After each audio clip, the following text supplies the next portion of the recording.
This is the Lone Creator YouTube. We hope this video helps. You start by signing into account. Microsoft.com with the exact email used for Excel or Microsoft 365. Once signed in, go straight to Services and Subscriptions to locate the active subscription line. This is the one you will cancel.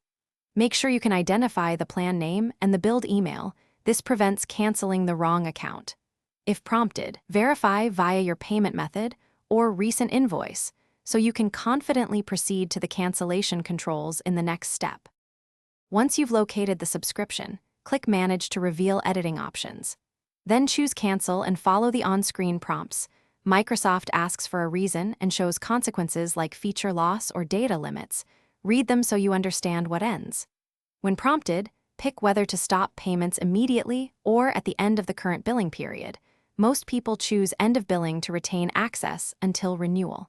Make sure you complete every confirmation, because an unfinished flow will not stop the subscription.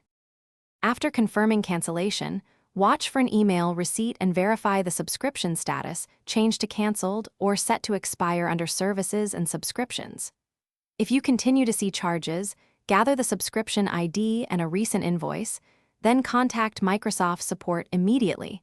Having the confirmation number or a screenshot speeds resolution.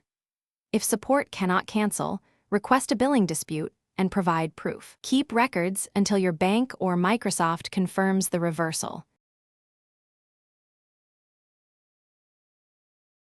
Thanks for watching. Consider subscribing if we helped you.